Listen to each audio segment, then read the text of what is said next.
Yeah.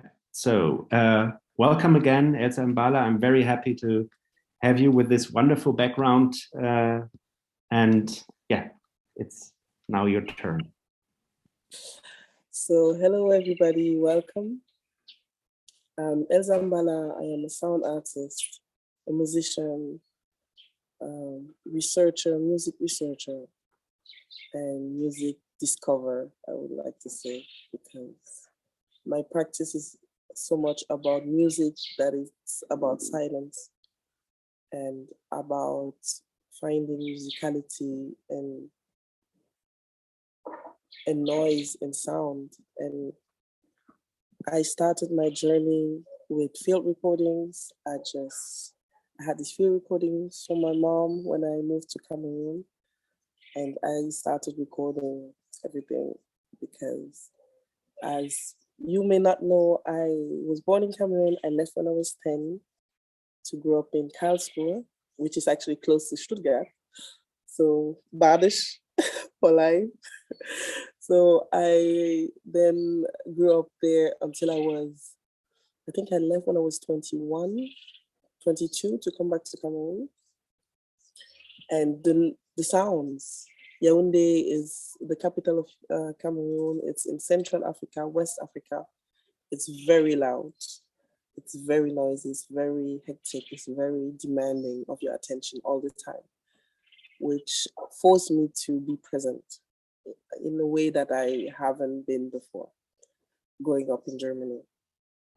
So to find a non-invasive way to engage with what I was perceiving, I decided to record it. So I started recording conversation in the taxi.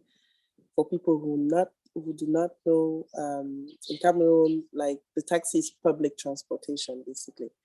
So it just drives around the city and it stops and you say where you're gonna go, and the driver, in a matter of a few seconds, listen to where you're gonna go and sees its trajectory and decides if it takes you or not. And then you are just pumped up in a taxi very tightly with as much people as possible, and then you drive around town in a very hot and dusty environment. So for me, it was also a way to kind of do something and not just panic, because it's just a lot. It's like tight, it's hot, and then there's all this conversation, all the smells. So I started recording also the conversation in the taxi, which were quite interesting, really. Like, as you can imagine, it's just random people meeting in a taxi. There's no censor, there's no filters, and the people don't care. So they will be very blunt also with political situation happening here and how things are going. But you will also have information about what happens in your neighborhood, for example, in a very nice way, because politically the national TV stations are not always interested by the small news, right? So the people are the ones who will carry that. So it's also a way of survival. It's also like just being present, listening to what is happening so that you can manage the city better for me. So I recorded this conversation, which were quite funny, and I transformed them into musical creations. Um, just adding what I had. The time I was just starting to play around with Ableton. I would say play around because I had no teacher. I received a version of Ableton back then. I won a prize in Berlin at the BCR radio, which is now closed. And I had the version on my laptop, and it allowed me to just explore, right?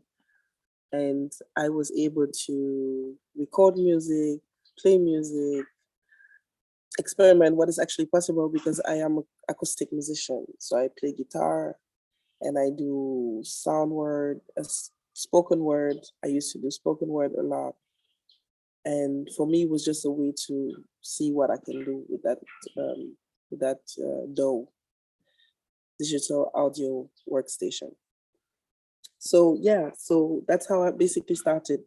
And for the talk today, we talked about it just before with Martin. I wanted to introduce you to 4 tracks which hopefully Gabriel will have in a bit. And if he does not have them, you should be able to listen to it on the Campus Gegenwart website. The issue is the electricity just went off. As you can see, I am in Africa, Cameroon, and just really 10 minutes before the hour.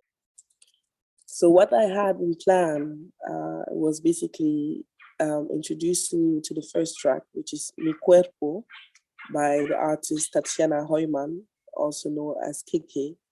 She's a drummer from Argentina and a very good friend. We met in Berlin. We played as a different show, Heroine of Sound, Berlin, for example.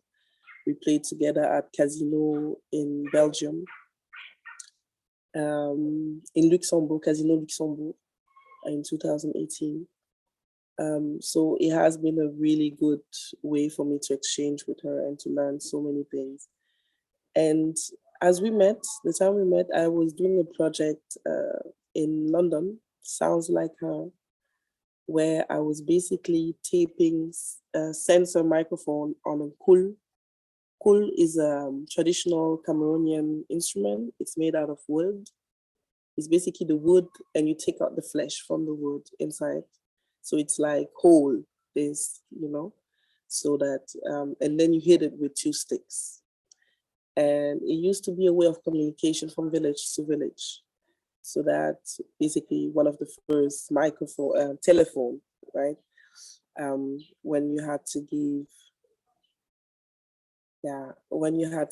the sounds, the news, for example, if somebody passed away from one village to another, which is quite amazing because it was only particular people who could hear and understand, right? You had to be taught in that area to be able to listen to those sounds and to those frequencies. And the cool that I had brought it from Cameroon. A curator who was creating the show at the time brought it from Cameroon, and I was putting the sensor microphone to basically connect it to a computer. And on the screen, there was a screen behind the cool, and you could see colors change. So at the end, you had like pattern, like a musical pattern you just had played in colors. That was the first inspiration for my graphic scores, because since then I've been drawing again. I went back to drawing, which is like my first love, even before music. So I am doing now the fourth graphic score is coming out, where it's my way of basically giving non-Western music a way to be kept, right? To be played and to be passed on, because Western music tend to force the structure of the tracks, right? A lot of music, from Arabic music to African music, even Japanese music, have a different rhythmicality that is, most of the time, it does not work for the 4/4 tact that the Western music tend to force upon musician. You can see that when I understood that, it's when I started working with Ableton, basically, because Ableton, the grid forces your musicality, so it forces me in a direction that was not usual for me. It was I felt always a bit restricted because I also come from the acoustic, right? I come from the live music. So going into the electronic was it demanded a lot of violence from my brain and my hands. So going back into graphic score was a way for me to just let creativity flow and also capture the uncapturable musically, an attempt, I would say. So I have 3 creations, and the 4th is a collaboration I'm doing with the music school of Massachusetts in the States.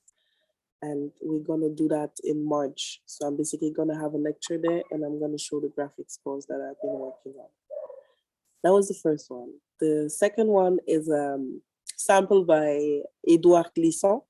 Eduard Glissant is a Caribbean thinker, And he became famous for his theory with around colonization and how African and Caribbean, which was quite amazing at the time because also Caribbean tend to not see themselves as African, right? Most of the Caribbean were ex-slaves, right? They were brought from Africa to the Caribbean. And I think the revolutionary thing about Glissant, at least for me, was that he was not only accepting of that heritage, but also seeing it as a way for Caribbean people to understand themselves fully. So Eduard Glissant, French thinker, had this theory about creolization, basically saying that your environment always shapes who you become as a person, always. And that it's inevitable as water turning red with red colorant. Like you have to, like it's even the essence of humanness. You become your environment once you are in it. And he basically explained how the world can only function if everybody is aware. Sorry, if everybody's aware of that fact, and also takes it as a reality. So meaning him as an African growing up in the Caribbean will have a certain aroma to his words, right? Because you see, I'm also a lot into languages, so the way people speak, the accent they have, it's quite interesting for me. I like the little things, the little things make the humans. Basically, we kind of meet with Edouard in that theory, which is one of the reasons why I sample him also in some of my work for people who have seen or not seen what I do. I tend to have a component of instrument on the table in front of me. I have a Roland SP404, like my main instrument. I have others, but those are my main instrument. I have Loop Station by Roland. I have a Moog Mother 32, and I have a Cretan Guitari, which is also a small synthesizer. And I would say that the hard piece is definitely my sample, because I tend to have a lot of field recordings in there, but also speeches from different actors, politically speaking, or just people whose thoughts, point of view I find interesting. The pieces also that I wanted to play for you and that will be available to you, hopefully, is Zola it's an artist called Zola from South Africa. And he is one of the Kwaito pioneer in South Africa. Kwaito is a mixed genre of house music and rap, which came about in the 90s. And it was quite amazing the way they were able to merge those two styles, basically like Europe and America, right? Coming together in Africa, which is quite interesting. Yeah, so that piece is called Ghetto Fabulous, which is hip hop is the ghetto, hip hop is the hood, the mentality. And a lot of youth from Soweto, which is a suburb from Johannesburg, for people who know a little bit about that story about apartheid. So Black people were forbidden to live in Johannesburg. They were sent to cities, surrounding suburb around the city always. Soweto, for example. And you could only come into the city in Johannesburg if you had like a work permit, if you had like a card to say, I'm gonna work at that place, or if you had like a proper reason. So a lot of Black people were basically in the surrounding, like Soweto. And that's where the ghetto grew. That's where music like Kwaito became famous. And today we have Ngom, which is also a very, very, very interesting style of electro and house music and dance music, basically. Yeah, yeah. And of course, I also had one piece which was my own, because I've been speaking, I think, of 3 different artists and thinkers. I had one piece who is my own, where I sample London City, and I change it into sound music, a music piece. The track I was just talking about is Waiting. So if you go on my SoundCloud, you will listen to that track at least directly now. I think that's a little something I wanted to let you know, all of you, about my work practice, and because they did a very beautiful introduction, sample, and African storytelling. And it's basically that with electronic music, because electronic music gives me the ability to really shape sound as I want. Right? I got very excited with Ableton, just the fact that I could record anything and then, like a painting, reshape it. That's why I know music is my passion, just because I can do that. Like, it's an invisible material that I get to shape. Yeah. Yeah, maybe we can go a bit more into the tracks and listen. You said just there's one on SoundCloud, right? Or did I get it wrong? Yes, there's Waiting on SoundCloud. So everybody can listen to this 4-minute track independently. Okay.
So, yeah, wonderful track. Maybe some questions. I'll just open up. And I heard from Gabriel that now the files have been received. So we have the tracks now, and we can show them. But maybe we just talk about this this track Waiting. We just listened to. Maybe you have some questions about it. Can you hear me? Yes. Okay. So did I understand correctly that you were talking about graphic scores earlier? Yes. So did a kind of graphic score play into this piece? And if so, how? Like how does it transition from one to the other, basically? I haven't done any graphic score for that piece. I guess graphic score just came because I needed a structure outside of the invisible. I needed also something physical.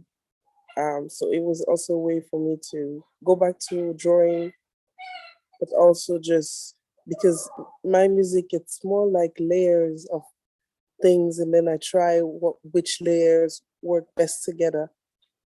And most of the time, I don't even create the layers. I just get to like experiment them. So in that track, for example, for that track, it was important. Like I went to London and I was doing this residency, and it was just a lot of waiting. It was just unbelievably, like, if you've been to London, then the station, you have to walk and then you go underground. It's just very, a lot of like tension also, this whole underground world, right? So that track was made in response to that time I spent in London in the underground railroad stations, and yeah. But also other elements you're confronting it with, and I realized you have quite some of harsh cuts or like sudden changes. So maybe you can say something about the other sonic material you're using in it, because it's obviously like alienating to this London surrounding. And what's that about? And the harsh moments, the cuts, where they come from, or what's your idea about it? It's always me in the world. Like my music is a lot of me and not feeling like I fit. I guess it's kind of this legacy of immigrants' children. We do not step out of it, no matter how far we travel. It's just a constant thing. So I think I manage better Germany now, but for my whole time growing up, it was a whole cut, ooh, So very uncomfortability and trying to manage it constantly. So in that track, I think it's also a lot of that coming up again, because I was already living in Cameroon when I did that residency, right? So I had found myself again. I was kind of at peace with myself and really in love with who I was becoming here on the continent. And then I went for this residency in London again, and then those underground things. It's very underworld. I know some of you who've been there, you know what I mean? So I guess that's why the roughness and the rawness kind of comes from, right? From the flesh against metal and navigating and not trying to be too robotic, trying to keep some humanity. And yeah, it's a lot of that. And what about the vocal parts? It's me singing. It's just me trying to, because electronic music, currently I'm listening to a lot of electronic music that is without vocals, because it helped me meditate. But for the longest time, because I come from acoustic and I have my guitar, the voice was the one that was grounding me, right, in my music. So even in that roughness, rawness, I found that very important for me to put the voice in it, at least at that time, to kind of bring it all back to my reality. So besides the graphic score, you said you used another technique for collaborating, and as long as the commons is the topic of this talk series, maybe you can say a bit about how things work out for you by collaborating on this specific example. On this specific sample, I did it alone. It was after I had experimented the whole field recordings in Cameroon. That's where I started, and then going to the residency in London. So I recorded London train station. I think you can hear it. And because music always, first of all, has been a way for me to just cope with reality. So it was important for me to discover what works for me musically and what do not work for me. And so for that period, I think I had a good period of time where I worked alone because I was doing this whole field recording. It's a very solitary type of work. If you have done it, you just have your instrument, your recorder. For me, it's a Zoom. And then you go somewhere where there's preferably nobody that knows that you're recording, and then you record. And then the second joy is basically listening back to it. And you have to do it alone. For me, I felt like I had to do it alone because you hear different things when you're alone.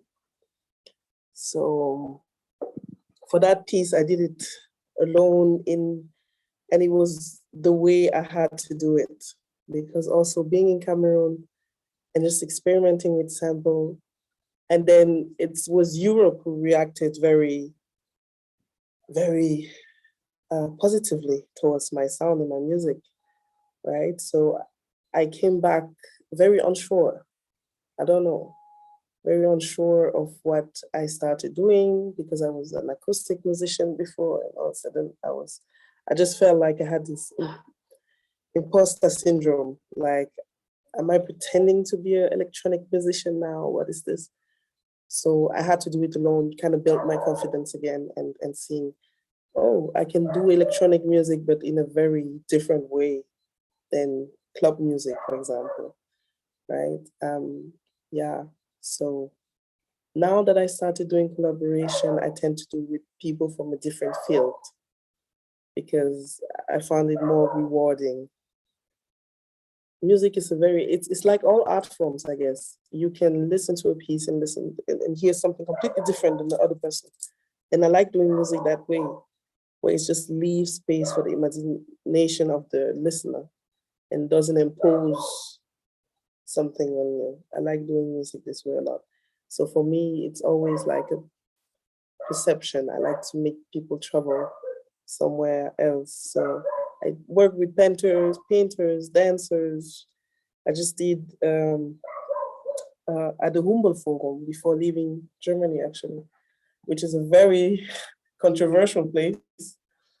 I just did a huge piece with 13 young dancers. We were well received. The place is humongous. It's huge. I was the only sound person and I got to sing. I got to play my instrument. They also got to record themselves, which the recording I then used to create a piece. I like working that way, like people from different fields, and then we create something different. Really interesting to learn a bit about your perspective on yourself. How do you define this role for yourself in this context? You feel like an author, like a composer, or like a organizer, or like just one under? So like obviously not everybody is not doing exactly the same, but do you feel any, yeah, like order, who is doing what? How you feel in this kind of special collaborations? I feel like an artist, just artist. I don't feel like a musician. I don't feel like a painter. I just feel like an artist. I just get to experience certain emotions or reality. I don't like to say emotions because it's very personal emotions. I would say realities because then you can easily share them. And, or maybe just found somebody who had the same. And it's not always a reality that sticks. Sometimes it just pops up and just goes away again. And maybe that's my perception even of God. If I may go there, it's like you just get a moment sometimes. I don't know if you've been with yourself alone, you have that. Sometimes you just get like a moment of peace. Maybe you've been thinking about something the whole day. You walk and then get like 5 seconds where you're just breathing and there's no thought. And you're like, what just happened? You don't know what's happening, but you're just like, this must be what heaven feel like, right? Peace, like God. And I'm going a bit far here, but I like to say that I like to give that to people. Like if I can give you a moment of like, read something else, get out of your zone, whatever it is, good or bad, just, and I found that very rewarding. Even because I do it to myself first, right? Like being an African woman, leaving Cameroon, growing up in Germany, leaving Germany to come back to Cameroon, like, and being an artist, and then being from the West, and then going back to Cameroon, being an artist, that's another level of confusion for a lot of people here.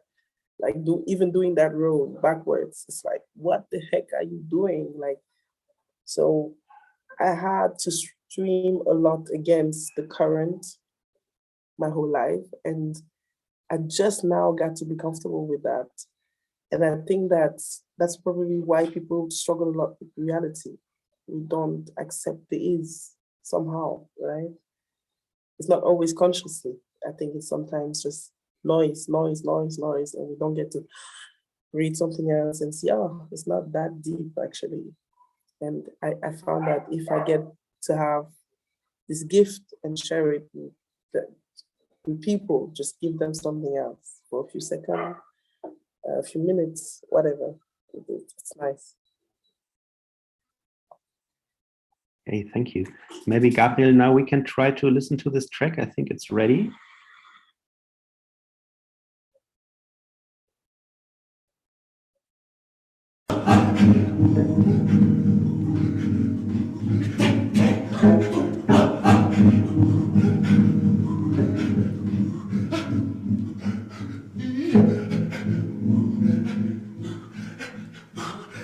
Pour moi, la créolisation, c'est le métissage qui produit de l'imprévisible. Pour moi, le métissage, c'est une étape absolument décisive, mais qui n'est pas déterminante. Parce que on peut concevoir un métissage mécanique, c'est-à-dire qui fait des résultats prévisibles. Pour moi, la créolisation, c'est la créolisation des cultures du monde d'aujourd'hui, dans leurs particularités, leur diversité, leurs différences, qui se mettent en contact et qui produisent de l'imprévisible. Ce métissage des cultures produit de l'imprévisible.